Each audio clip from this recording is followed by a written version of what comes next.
भगवान पहली मुट्ठी चावल खाने लगते हैं और पहली मुट्ठी चावल जो भगवान खाते हैं मन ही मन कहा नहीं भगवान ने, लेकिन सुदामा जी को अपना सब कुछ अर्पण कर दिया।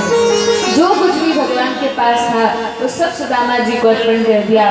दूसरी मुट्ठी चावल लिया और खाने लगे तो द्वारिका के अलावा जितने राज्य ब्रह्मांड सब कुछ ही भगवान का है, तो जितने ब्रह्मांड हैं सारे सुदामा जी को अर्पण कर दिए। सुदामा जी का सब कुछ हो गया, उन्हें ईश्वर बना दिया। और तीसरी मुट्ठी चावल खाने ही वाले थे, भगवान के पास और तो कुछ बचा नहीं था, केवल रानियां थी। लेकिन रुक्मणी जी समझ गई कि भगवान के चावल खा खा कर क्या रहे हैं, क्या दे रहे हैं सुदामा जी को। रुक्मणी जी ने हाथ पकड़ लिया, नहीं भगवान ये तीसरी मुट्ठी मत खाइए, हमें अपनी ही सेवा में रहने दीजिए। और भगवान वैसे भी मैं रुक्मणी, मैं तो महालक्ष्मी हूँ, लक्ष्मी की ब्राह्मण से नहीं पड़ती, तो आप मुझे सुदामा जी के पास मत भेजिए, अपने ही पास रखिए, आपकी सेवा में लगाए रखिए। तीसरी मुट्ठी चावल नहीं खाने दिए, सभी रानियों ने स्वयं बांटकर प्रसादी के रूप में, प्रसाद रूप में ग्रहण किया। तब सुदामा जी कहते हैं, देखो मित्र, देखो सखा, बातें बहुत हो गई, अब मुझे भी अपने घर जाना है, मेरा घर परिवार है। सुदामा जी इस भाव से नहीं आए थे कि भगवान से कुछ मांगेंगे, और न ही सुदामा जी ने एक बार भी कहा कि कन्हैया ऐसी हालत है, तुम तो द्वारिका के राजा हो, कुछ मुझे दे दो, कुछ नहीं कहा। यहाँ तक कि सुशीला जी ने कहा था कि कुछ मांग लेना, द्वारिका जा रहे हो, कुछ तो कह देना। तो सुशीला जी को भी पता था ऐसे तो कहेंगे नहीं, तो सुशीला जी ने कहा था मेरी प्रार्थना है, प्रभु के पास लेकर जाइए। तब सुदामा जी ने कहा, सुशीला की एक प्रार्थना थी, कह रही थी कि भगवान आपके भक्त तो हर एकादशी को उपवास रखते हैं, लेकिन आपकी ऐसी कृपा है कि हमारे घर तो नित्य ही एकादशी होती है। अब सुदामा जी ने तो कह दिया, भगवान श्री कृष्ण मुस्कुराने लगे, समझ गए अर्थ क्या है, खाने को कुछ है ही नहीं तो एकादशी तो होगी ही। भगवान कृष्ण कुछ नहीं कहते, कुछ नहीं देते। अब जब सुदामा जी जाने लगे, भगवान ने कहा, ठीक है मित्र, घर परिवार है, वह भी तो संभालना है, गृहस्थी को भी देखना है, ठीक है जाओ। रुक्मणी जी को बड़ा अचंभा हुआ, भगवान इस प्रकार का व्यवहार कैसे कर रहे हैं। ये तक नहीं कहा कि अरे थोड़े दिन रुको, थोड़े दिनों बाद जाना, और ठीक है जा ही रहे हैं। तो जब सुदामा जी आए तो भगवान ने उनको बहुत सुंदर सुंदर वस्त्रालंकार धारण करा दिए, वस्त्रालंकार अर्पित किए। लेकिन जो सुदामा जी जाने लगे, भगवान ने कहा, अरे अरे सुदामा रुको। सुदामा जी ने कहा, कुछ भेंट देंगे, कुछ विदाई करेंगे। भगवान ने कहा, सुदामा ये मेरे वस्त्र तो मुझे वापस देकर जाओ। अब सुदामा जी को बुरा नहीं लगा, सुदामा जी ने ये नहीं सोचा कि कन्हैया ऐसे कैसे कह रहे हैं। सुदामा जी ने तुरंत सारे वस्त्रालंकार दे दिए और जिस पुरानी धोती में आए थे उस पुरानी धोती में जाने लगे। रुक्मणी जी खड़ी खड़ी सब देख रही थी, उन्हें बहुत बुरा लग रहा था। रुक्मणी जैसे ही सुदामा जी महल के बाहर निकले तो रुक्मणी जी ने कहा, ये आपके परम भक्त हैं, सखा हैं, पूज्य हैं, ब्राह्मण देवता हैं, आए तो आपने इतना स्वागत किया, जब जाने लगे तो आपने धोती भी उतरवा ली, पुरानी धोती में भिजा दिया। अच्छा यहाँ तक तो ठीक है, सुदामा जी अपने हाल पर जैसे तैसे नंगे पांव आए थे, कम से कम खड़ाऊ दे देते, एक रथ दे देते, आपके पास क्या किसी ऐश्वर्य की कमी है, इतना सब कुछ है, एक रथ दे देते जिस पर बैठकर वो अपने घर चले जाते। भगवान ने कहा, रुक्मणी जी देखती तो जाइए आगे आगे होता क्या है। रुक्मणी जी ने कहा, क्या भगवान आपने तो हमें दुखी कर दिया, ब्राह्मण देवता का सत्कार ठीक से नहीं किया। भगवान ने कहा, रुक्मणी जी चिंता मत करो। क्यों भगवान?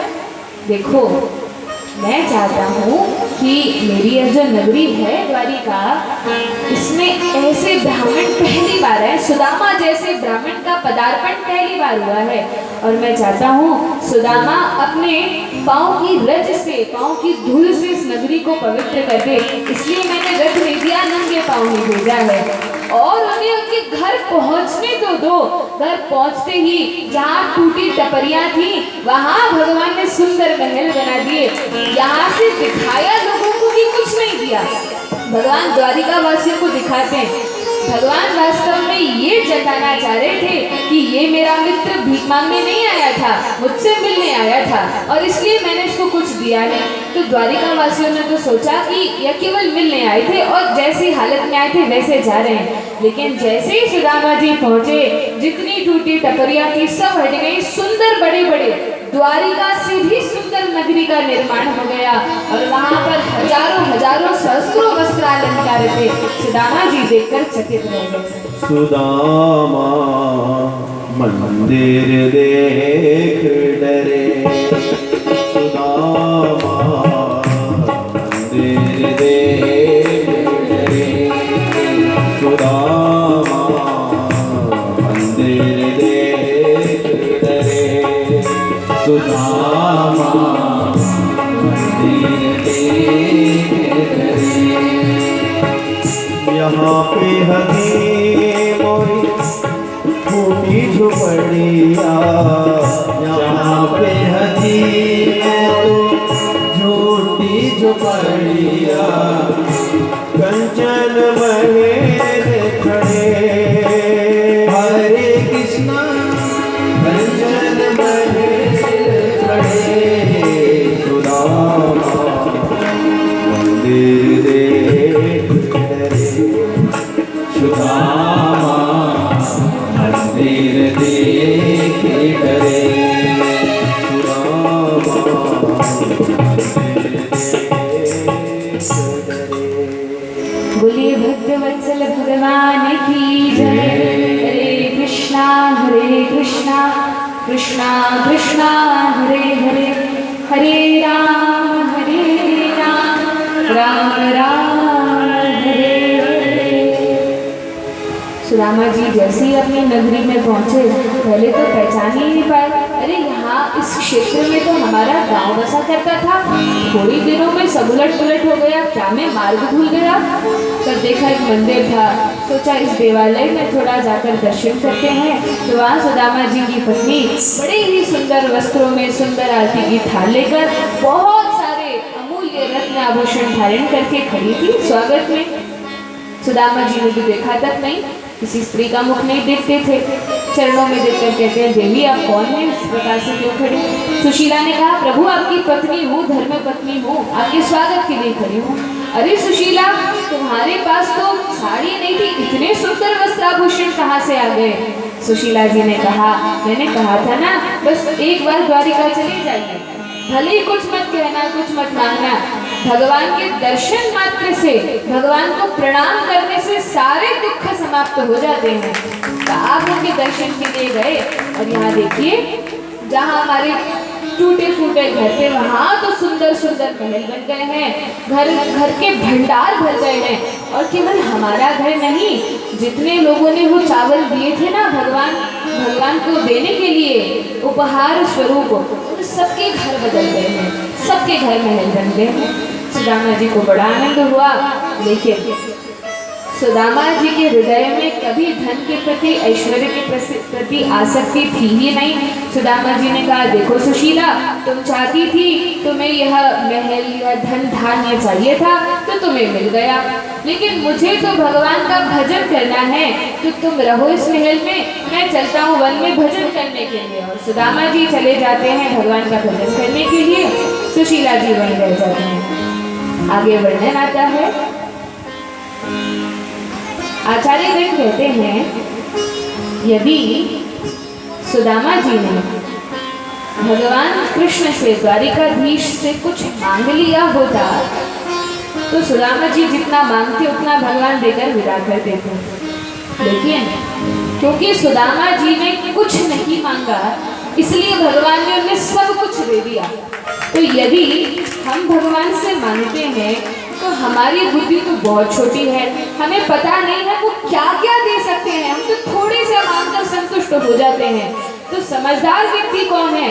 जो भगवान से मांगता नहीं, उसे पता है भगवान को तो खुद मेरी चिंता है। क्या भगवान अज्ञानी है? क्या वे जानते नहीं कि हमारी स्थिति क्या है? भगवान तो सब जानते हैं। तो यदि हम मांग लेते हैं, भगवान सोचते हैं बेचारा अज्ञान है, ठीक है जितना कहता है उतना देकर फुर्सत करो। लेकिन यदि कुछ नहीं मांगते तो भगवान प्रसन्न होकर सब कुछ न्यौछावर कर देते, सब कुछ दे देते हैं। सुदामा जी ने कुछ नहीं मांगा, बिन मांगे मोती मिले और मांगे मिले ना घी। तो सुदामा जी को सब कुछ मिल गया, लेकिन उन्होंने भोग नहीं किया, भगवान की सेवा में सब लगा दिया, भगवान को अर्पण करके भजन के लिए चले गए। आगे वर्णन है, भगवान के वंश का समाप्ति होती है। भगवान श्री कृष्ण विचार कर रहे थे किस प्रकार से भगवत धाम वापस जाया जाए। अब भगवान को अपनी लीला का संवरण करके पुनः अपने धाम भी जाना है, अपने धाम में जाना है। वर्णन है भागवत के 11वें स्कंद में, वसुदेव महाराज जो भगवान श्री कृष्ण के पिता हैं, ये वसुदेव महाराज नारद जी से शिक्षा ग्रहण कर रहे थे। नारद जी प्रवचन सुना रहे थे। नवयोगेंद्र और नारद जी सभी बैठकर इस प्रकार से वार्तालाप कर रहे थे। तब वसुदेव जी ने कहा, नारद जी आप तो भगवान के इतने महान भक्त हैं, तीनों लोकों में भ्रमण करने वाले हैं। हे नारद जी, सभी लोग कहते हैं कि मेरा बालक, मेरा कृष्ण भगवान है। नारद जी ने कहा, कोई संदेह नहीं है, निसंदेह है आपका पुत्र साक्षात भगवान है। अच्छा नारद जी, तो आपको तो पता होगा कि मेरे पुत्र के पहले कितने जन्म हो चुके हैं, आगे कौन कौन से अवतार होंगे। नारद जी ने कहा, अवश्य पता है। और नारद जी बड़े रहस्य की बात बताते हैं, साक्षात श्रीमद् भागवत के 11वें स्कंद में वर्णन है। क्या बताते हैं? तो नारद जी वसुदेव महाराज से कहते हैं, हे वसुदेव महाराज, आपके बालक के पहले अनेक जन्म हो चुके हैं, अवतार हो चुके हैं। कौन कौन से? मीन कमठ इस रूप में मत्स्य अवतार हुआ, फिर कूर्मा अवतार हुआ, मोहिनी अवतार हुआ, संकादिकों के रूप में अवतार हुआ, व्यास के रूप में अवतार हुआ, राम अवतार हुआ, नृसिंह अवतार हुआ, वामन अवतार, इस प्रकार से बहुत से अवतार हो चुके हैं। वसुदेव महाराज ने कहा, अच्छा अभी द्वापर युग चल रहा है, द्वापर के बाद कलयुग आएगा, क्या कलयुग में भी भगवान के कोई अवतार होंगे? नारद जी ने कहा, अवश्य कलयुग में भी अवतार होंगे। अच्छा कहाँ वर्णन है? नारद जी ने कहा, भगवान जब भी अवतार लेते हैं, शास्त्रों में, वेदों में पहले से ही उन अवतारों का वर्णन होता है कि भगवान का ये अवतार होने वाला है। जैसे श्रीमद् भागवत में वर्णन है, श्रीमद् भागवत बुद्धावतार के भी पहले द्वापर में व्यास देव द्वारा विरचित है। तो वर्णन है कि आने वाले समय में बुद्धावतार होगा। जब तो हो चुका है, हमें पता है कि भागवत में जो लिखा है एकदम सही है, भविष्य काल में लिखा है कि होगा और बुद्धावतार हुआ। फिर वर्णन है कि जब कलयुग समाप्ति की ओर होगा, कलयुग और सतयुग की संध्या होगी, इनकी संधि काल होगा, अर्थात कलयुग जाने को रहेगा और सतयुग प्रारंभ होने वाला रहेगा। उस समय भगवान कलकी के रूप में अवतार लेंगे, कल की अवतार होगा। ये अवतार कलयुग के अंत में होगा। अच्छा क्या और भी कोई अवतार है? तब नारद जी एकादश स्कंद में बताते हैं, सप्तम स्कंद में भी जिस समय प्रहलाद महाराज भगवान की स्तुति करते हैं तो वर्णन करते हैं, हे भगवान आप हर एक युग में, अलग अलग युगों में अलग अलग रंग और रूप धारण करके आते हैं। तो प्रहलाद महाराज नृसिंह भगवान की स्तुति करते हुए कहते हैं कि भगवान जब आप सतयुग में आते हैं तो आपका श्वेत वर्ण होता है, जब भगवान त्रेता में आते हैं तो भगवान का वर्ण लाल होता है, जब द्वापर में आते हैं तो भगवान श्याम वर्ण की होकर आते हैं, लेकिन जब कलयुग में भगवान अवतार लेते हैं तो गौर वर्ण में, सुंदर सुनहरे सोने के वर्ण में भगवान का अवतार होता है, गौर वर्ण में भगवान अवतार लेते हैं। तो यह अवतार कौन सा है? तो उस समय प्रहलाद महाराज कहते हैं, नृसिंहदेव आप कलयुग में एक रहस्यमय अवतार लेंगे जिसके विषय में मुझे पता है। ये रहस्यमय अवतार कौन सा है? तो यहाँ एकादश स्कंद में नारद जी वसुदेव जी से कहते हैं, भगवान छद्म वेश में अवतार लेंगे। कलयुग जब प्रारंभ ही हुआ होगा उस समय भगवान हरि नाम का प्रचार करने के लिए साक्षात भगवान श्री राधा कृष्ण, इस बार कृष्ण भगवान अकेले नहीं आते, लेकिन राधा रानी कहती है, देखिए भगवान आप जब भी पृथ्वी पर जाते हैं तो आप अनेक असुरों का वध करते हैं। भगवान ने कहा असुरों का वध नहीं करेंगे तो जाकर करेंगे क्या? असुरों का संहार करना यही तो हमारा काम है। लेकिन राधा रानी कहती है, क्योंकि राधा रानी हम सभी की माता हैं और उनका हृदय बड़ा ही कोमल है, राधा रानी कहती हैं, देखिए भगवान आप असुरों को मारते तो हैं, लेकिन चाहे सुर हो अथवा असुर हो, है तो सभी मेरे ही पुत्र, और जब आप इन असुरों का वध करते हैं तो मुझे बड़ी पीड़ा होती है। भगवान ने कहा करें क्या, इतने उद्दंड बालक हैं आपके कि इनको मारना पड़ता है। राधा रानी ने कहा नहीं भगवान, इस कलयुग में अब देखिए, भगवान सतयुग में आए, त्रेता में आए, द्वापर में आए, कुछ गिने चुने असुर थे तो भगवान ने वध कर दिया। राधा रानी ने कहा कलयुग में तो असुर ही असुर जन्म देंगे, किस किस का आप वध करेंगे। भगवान ने कहा अच्छा तुम ही बताओ क्या करना चाहिए। राधा रानी ने कहा इस बार मैं आपके साथ चलूंगी। हाँ वो तो आप हरि रूप में आती हो, जब मैं नारायण के रूप में जाता हूँ तो आप लक्ष्मी के रूप में आती हो, मैं रामचंद्र के रूप में जाता हूँ आप सीता जी के रूप में आती हो। कहा ऐसे नहीं, ऐसे नहीं, एक होकर राधा और कृष्ण एक होकर एक शरीर में इस बार अवतार लेंगे। राधा रानी ने प्रार्थना की, भगवान ने कहा ठीक है फिर क्या होगा। भगवान फिर आप यदि किसी असुर का वध करेंगे तो मैं भीतर से आपको याद दिला दूंगी कि नहीं नहीं इनको मारना नहीं है। तो भगवान ने कहा इनका उद्धार कैसे होगा, ये सुधरेंगे कैसे। राधा रानी ने कहा इस बार सभी को प्रेम पूर्वक हरि नाम के द्वारा आप सुधारेंगे, क्योंकि यह हरि नाम का युग है, यह नाम संकीर्तन का युग है, तो हरि नाम के माध्यम से आप जीवों का कल्याण करेंगे। भगवान ने कहा ठीक है। और राधा कृष्ण जब एक होते हैं तो भगवान श्री कृष्ण अपना वर्ण नहीं रखते, राधा रानी की अंग कांति, राधा रानी का जो गौर वर्ण है, तप्त कांचन गौरांगी, पिघला हुआ सोने का जो रंग होता है वैसा रंग लेकर भगवान आते हैं। हृदय भी राधा रानी का, भाव राधा रानी का है, लेकिन पुरुष शरीर में श्री चैतन्य महाप्रभु के रूप में भगवान बंगाल की धरती पर अवतरित होते हैं। बोलिए श्री चैतन्य महाप्रभु की जय। यह अवतार भगवान का रहस्यमय अवतार है, सभी लोगों को नहीं बताया कि मैं भगवान हूँ। हाँ अनेक बार भगवान ने चतुर्भुज रूप प्रकट किया, शंख चक्र गदा पद्म प्रकट किया, दिखाया कि मैं ही कृष्ण हूँ, लेकिन फिर भी यह अवतार भगवान का भक्त के रूप में होता है। भगवान हमें सिखाने के लिए कि कृष्ण की भक्ति कैसे करनी चाहिए, भक्त के रूप में अवतार लेते हैं और सारे संसार में प्रचार करते हैं। साथ में श्री चैतन्य महाप्रभु भविष्यवाणी करते हैं। क्या भविष्यवाणी करते हैं कि इसी कलयुग में एक दिन ऐसा भी आएगा, घोर कलयुग प्रारंभ तो होगा लेकिन अभी 10,000 वर्ष बाद, कलयुग का अभी जो समय चल रहा है यह स्वर्णिम युग है, स्वर्णिम समय है। क्यों? क्योंकि अभी 10,000 साल तक ऐसा समय रहेगा, कलयुग तो थोड़ा बहुत अपना प्रभाव दिखाएगा, लेकिन इतना भगवान के नाम का प्रचार होगा, इतना प्रचार होगा।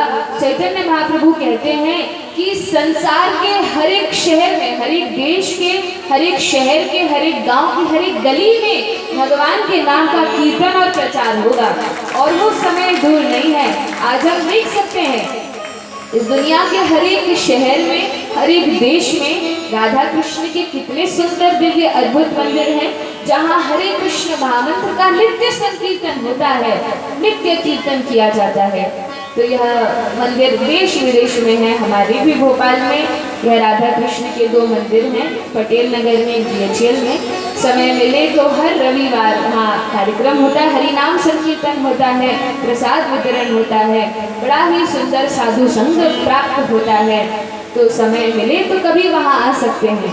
मुख्य रूप से जन्माष्टमी, राधाष्टमी, रामनवमी ऐसे त्योहार मनाए जाते हैं। भगवद गीता, भागवत इन शास्त्रों का अध्ययन होता है, और श्रील प्रभुपाद महाराज की कृपा से पूरे संसार में यह मंदिर स्थापित है, जहाँ पर भागवत धर्म की शिक्षा दी जाती है। और वह दिन दूर नहीं है, आज हम देखते हैं कितने सारे अंग्रेज अपना बाल मुंडवा कर, चोटी धारण करके, कल ही मैया बता रही थी वे तो धोती कुर्ता धारण करते हैं, तिलक लगाते हैं। हम लोग उनकी नकल कर रहे हैं, लेकिन वे भारतीय संस्कृति की ओर आ रहे हैं। तो हम कैसे दुर्भाग्यशाली हैं कि उनकी नकल करने को दौड़ रहे हैं, लेकिन जगत आज पूरा संसार भागवत भारत की नकल कर रहा है। जो हमारे शास्त्र हैं, वेद हैं, इनके अनुसार जीवन यापन कर रहा है। तो हमें अपनी संस्कृति को नहीं छोड़ना चाहिए। भारतीय संस्कृति सर्वश्रेष्ठ है, परम प्रामाणिक है, वैज्ञानिक है। इस संस्कृति को अपनाना चाहिए और भगवत नाम का आश्रय लेना चाहिए।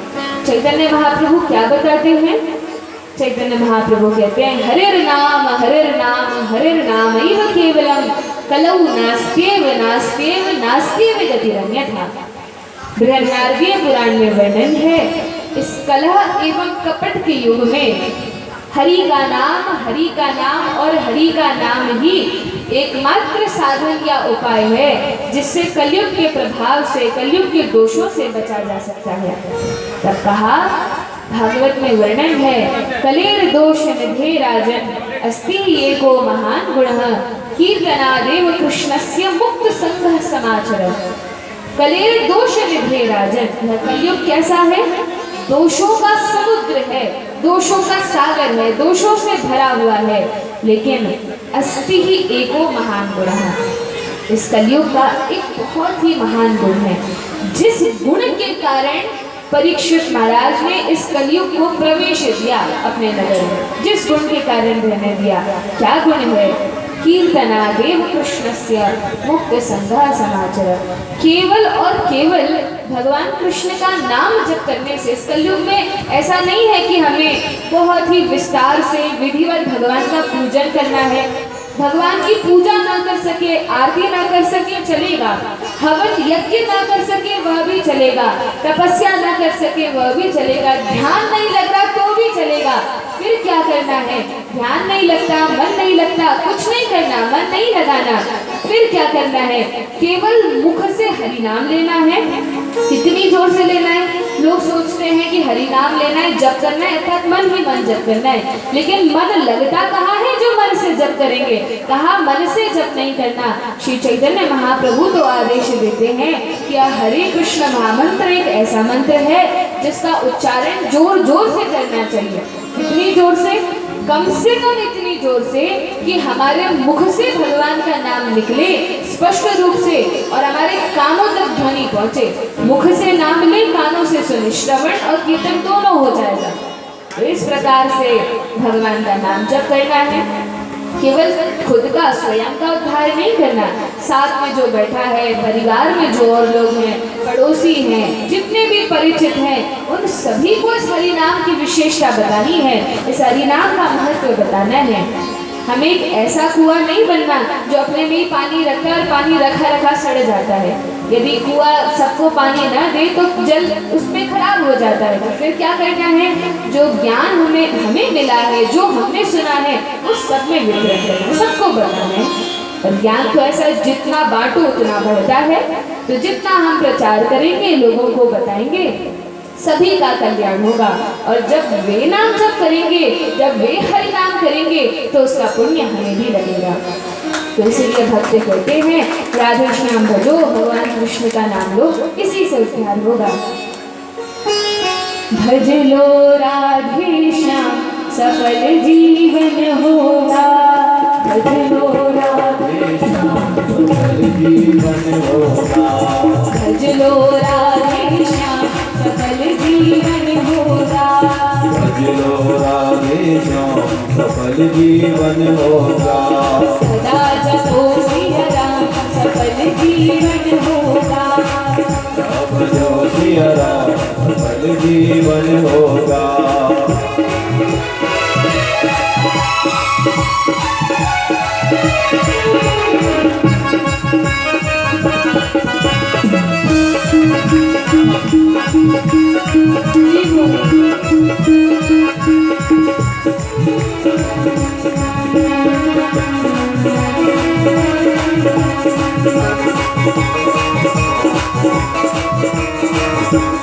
राम नाम दुख हरने वाला, राम नाम दुख हरने वाला, कृष्ण नाम सब सुख की माला, कृष्ण नाम सब सुख की माला, कहो कृष्ण संग राम सफल जीवन होगा, कहो कृष्ण संग राम सफल जीवन होगा, भज लो राधे श्याम सफल जीवन होगा, भज लो राधे श्याम सफल जीवन होगा।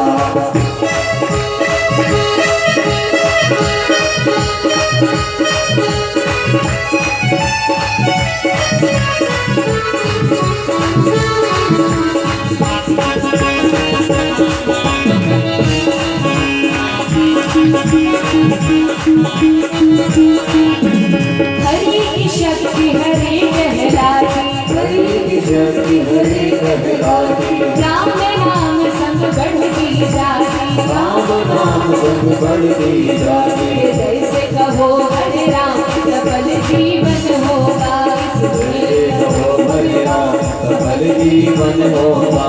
सदा जपो सिया राम सफल जीवन होगा, सदा जपो सिया राम सफल जीवन होगा।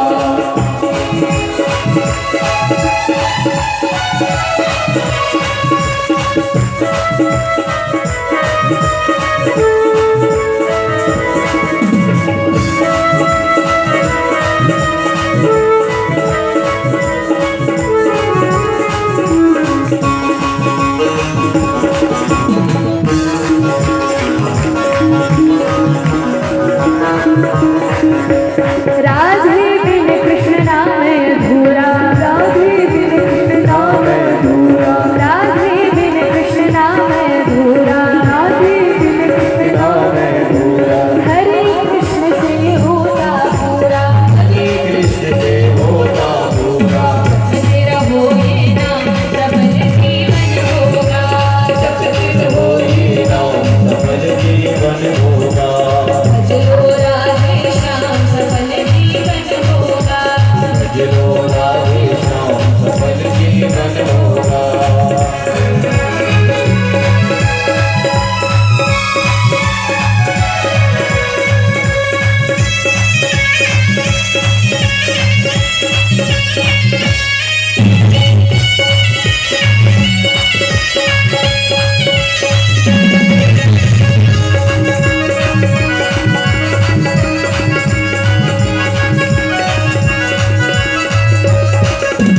बड़ा सरल है प्रभु को पाना, बड़ा सरल है प्रभु को पाना, बड़ा सरल है प्रभु को पाना, बड़ा सरल है प्रभु को पाना। हरि नाम हर श्वास में जाना, हरि नाम हर श्वास में जाना, फिर देखो हरि नाम सफल जीवन होगा, हो बलराम सफल जीवन होगा। भज लो राधे श्याम सफल जीवन होगा, भजो राधे श्याम सफल जीवन होगा। सदा जपो सिया राम सफल जीवन होगा, सदा जपो सिया राम सफल जीवन होगा। जपते रहो ये नाम सफल जीवन होगा, जपते रहो ये नाम सफल जीवन होगा। भज लो राधे श्याम सफल जीवन होगा, भजो राधे श्याम सफल जीवन होगा। सफल जीवन होगा, सफल जीवन होगा। हरे कृष्णा कृष्णा कृष्णा हरे हरे, हरे राम बोलिए हरि नाम संकीर्तन की जय।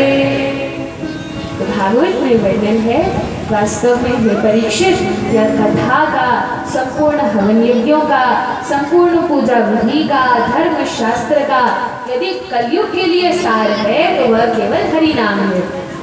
हमने सुना था जिस दिन फोन नंबर बताया था भगवान का, तो ब्रह्मा जी भी तो यही कहते हैं, इति षोडशकम नाम नाम कली कल्मष नाशनैः नातः परतरोपायः सर्व वेदेषु दृश्यते।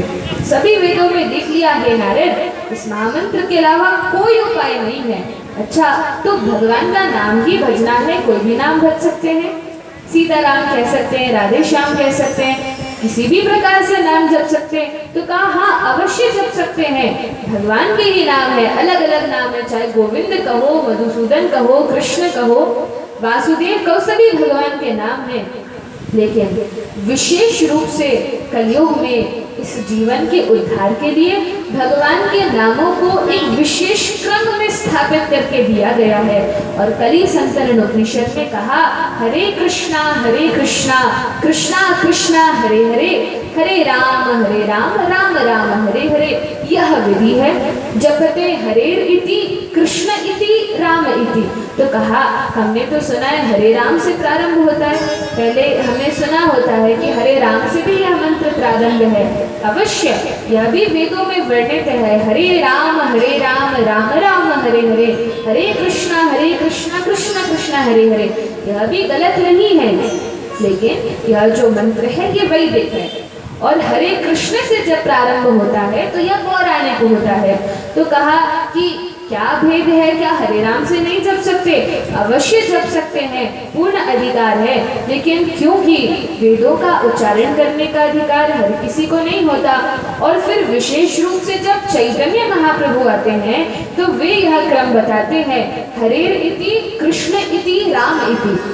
चैतन्य महाप्रभु कहते हैं कि इस कलयुग के लिए विशेष रूप से पहले हरे कृष्ण और फिर हरे राम कहें तो यह अधिक विशेष है, इस प्रकार से कहना चाहिए।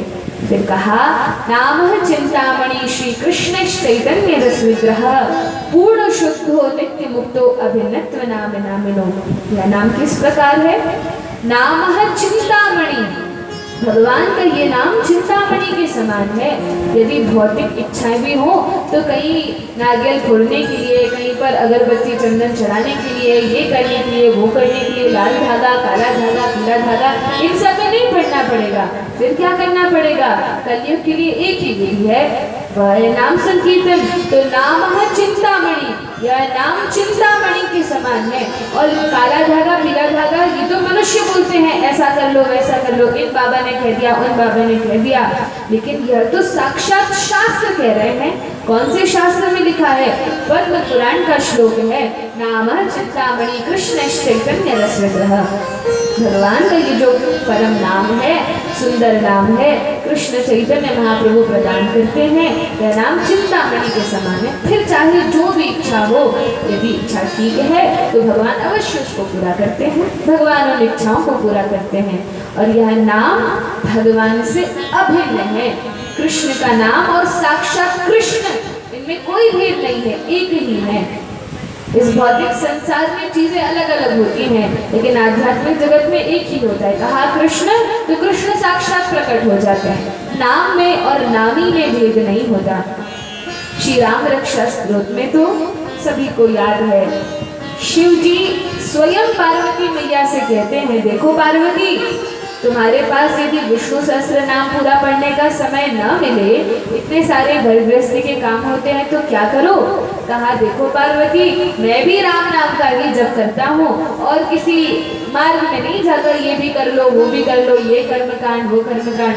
हे पार्वती, मैं तो राम नाम का जप करता हूँ। राम रामेति रमे रामे मनोरमे सहस्र नाम तत्तुल्यम राम नाम वरानने। हे पार्वती, सहस्र नामों का उच्चारण करो, बहुत सारी पूजन विधि करो, इसकी आवश्यकता नहीं है। क्या करो?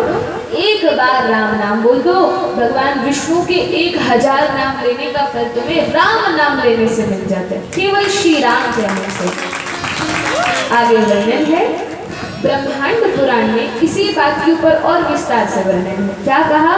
सहस्र नाम पुण्यानाम त्रिरावृत्या तु यत्फलम एकावृत्या तो कृष्णस्य नामैकम तत्प्रयच्छति। हाँ, अवश्य शिव जी ने जैसा कहा, 1000 बार विष्णु का नाम लेने से एक बार राम नाम लेने का फल मिल जाता है। एक बार राम नाम कहो, 1000 बार विष्णु का नाम लो, बराबर है। और ऐसे 3 बार श्री राम नाम लिया जाए और एक बार कृष्ण नाम लिया जाए, एकावृत्या तो कृष्णस्य नामैकम तत्प्रयच्छति। एक बार श्री कृष्ण का नाम लेने से 3 बार राम नाम का फल मिल जाता है। लेकिन ध्यान ये रखना है कि हमें भेद बुद्धि नहीं रखनी, राम जी का नाम छोटा, विष्णु जी का नाम छोटा, कृष्ण जी का नाम बड़ा, ऐसा भेद नहीं करना। क्या होगा? नाम अपराध लग जाएगा। तो यह भेद की बात नहीं है, लेकिन शास्त्रों में इस प्रकार से वचन है। क्यों वचन है? हमें यह प्रेरणा देने के लिए कि हम हरे कृष्ण महामंत्र का जप करें। वास्तव में विष्णु में, राम में, कृष्ण में कोई भेद थोड़ी ना है। तो क्या भेद है? क्यों विष्णु जी और भगवान श्री कृष्ण इस प्रकार से अलग अलग वर्णन है? तो आचार्यगण समझाते हैं, जिस प्रकार हमारे पिता होते हैं वो ऑफिस में अलग व्यक्ति होते हैं, घर में आने के बाद अलग हो जाते हैं। घर में अपने बच्चों के साथ खेलते हैं, लेकिन ऑफिस में जाकर अपना कार्य करते हैं, कार्यालय में अलग होते हैं। उसी प्रकार से भगवान जब अपने कार्यालय में होते हैं, इस सृष्टि का कार्यभार संभालते हैं, पालन पोषण करते हैं, तो वे विष्णु रूप में हो जाते हैं। लेकिन जब अपने घर वृंदावन में आते हैं, सखाओं के साथ, गोपियों के साथ लीला करते हैं, घर में रहते हैं, तो कृष्ण चंद्र के रूप में होते हैं। तो यही अंतर है और कोई भेद नहीं है। पद्म पुराण में वर्णन आता है, द्वित्रिंशदक्षरं मंत्रम नाम षोडशकान्वितम प्रजपन वैष्णवो नित्यम राधा कृष्णं स्थलं लभेत। कहा 16 शब्दों वाला और 32 अक्षरों वाला, ये जो हरे कृष्ण महामंत्र है इसमें 16 शब्द हैं और 32 अक्षर हैं। तो कहते हैं द्वित्रिंशत् अक्षरम मंत्रम, यह जो मंत्र है किस प्रकार है, यदि कोई संकल्प पूर्वक नित्य इसका जप करे, कोई मात्रा कोई संख्या निश्चित कर ले, 1 माला 2 माला, इतनी बार हम रोज नित्य यह महामंत्र का जप करेंगे, नित्य इसका जप करें तो क्या होगा, राधा कृष्णम स्थलम लभे, मृत्यु तत्पश्चात राधा कृष्ण का जो नित्य धाम है वहां पर उसको प्रवेश मिल जाएगा। तो जीवन में एक छोटा सा निश्चय करना चाहिए। आज कथा का विश्राम दिवस है, कम से कम इतना निश्चय करके जाए, अधिक समय न मिले तो 10 मिनट नियम से बैठकर हम इस हरे कृष्ण महामंत्र का जप करेंगे, और अधिक कर सके 15 मिनट, आधा घंटा, 1 घंटा, 2 घंटा, इतना हम नाम जप करें। इतना नहीं कर सके तो ठीक है, 21 बार 11 बार तो नित्य उठते और सोते समय हम इस हरे कृष्ण महामंत्र का जप करेंगे।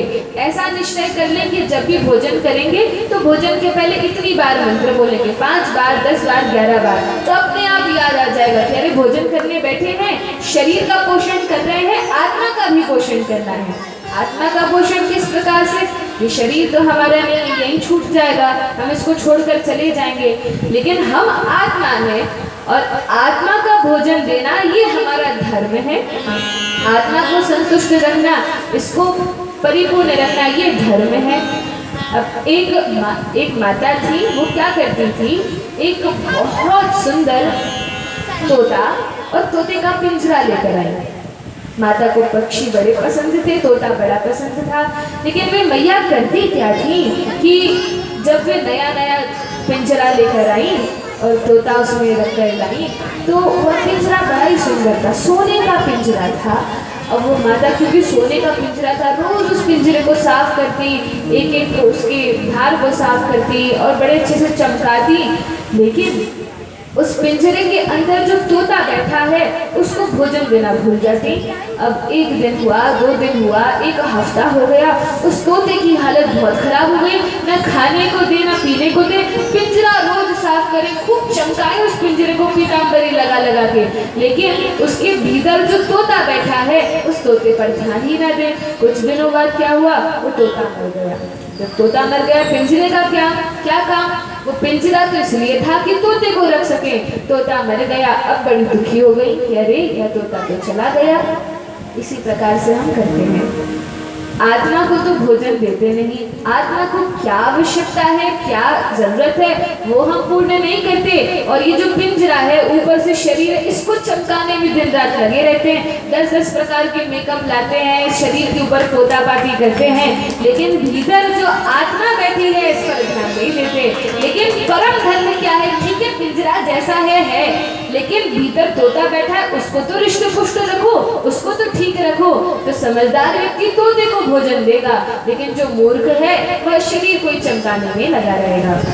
तो कहा यह हरे कृष्ण महामंत्र क्या है, यह आत्मा का भोजन है, तो जितना अधिक खिलाएंगे, और ऐसा है कि इसको खाने से कोई विकृति नहीं आएगी, जितना अधिक पोषण देंगे उतनी यह जो आत्मा है परमात्मा के साथ संबंध स्थापित होगा। तो इसलिए हमें यह करना चाहिए। फिर आगे वर्णन है, सभी शास्त्रों का सार केवल यह हरि नाम है। कहाँ लिखा है, तो कहा जपते हरि नामानी, कि हर एक पुराण में, चाहे रामायण हो, वेदे रामायणे चैव पुराणे भारते तथा आदावन्ते च मध्ये च हरि सर्वत्र गीयते। चाहे वेद उठा लें, 4-4 वेद पढ़े, उनकी क्लिष्ट भाषा को समझें, चाहे रामायण उठाएं, महाभारत उठाएं, पुराण उठाएं, सभी का सार केवल हरि नाम है, केवल हरि नाम है। फिर आदि शंकराचार्य तो कहते हैं, भज गोविंदम गोविंदम भज मूढ़मते, संप्राप्ते सन्निहिते काले, नहीं नहीं रक्षति दुकृन करणे। आदि शंकराचार्य कहते हैं, देखो भैया, गोविंद का भजन करो, गोविंद का भजन करो। क्यों? क्योंकि यह गोविंद नाम जो तुमने अपने जीवन काल में लिया है, भगवान का नाम लिया है, मृत्यु के समय यमदूतों से यही नाम रक्षा करेगा। शरीर तो यही रह जाएगा, केवल जितना नाम जपा है ये नाम जप ही रक्षा करेगा। जो तुम्हारा ज्ञान है संसार का, इतना धर्म ने कमाया, इतनी पढ़ाई की, PhD किया, ये किया, वो किया, क्या मृत्यु के समय ये सहायता करेगा? क्या यमदूतों से बचाने आएगा कि अरे ये डॉक्टर थे, ये इंजीनियर थे, तो इन्हें नर्क मत लेकर जाओ? नहीं नहीं, ये भौतिक संसार का ज्ञान काम नहीं आएगा। यदि काम आएगा तो गोविंद का जितना भजन किया है वही भजन काम आएगा। आइए कुछ क्षणों के लिए हरिनाम करते हैं, फिर थोड़ी सी कथा और फिर विश्राम। हरे कृष्ण कृष्ण कृष्ण हरे हरे, हरे राम राम राम हरे हरे। हरे कृष्ण कृष्ण कृष्ण हरे हरे, हरे राम राम राम हरे हरे। हरे कृष्ण कृष्ण कृष्ण हरे हरे, हरे राम राम राम हरे हरे। हरे कृष्ण कृष्ण कृष्ण हरे हरे, हरे राम राम राम हरे हरे। हरे कृष्ण कृष्ण कृष्ण हरे हरे, हरे राम राम राम हरे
राम राम राम हरे हरे।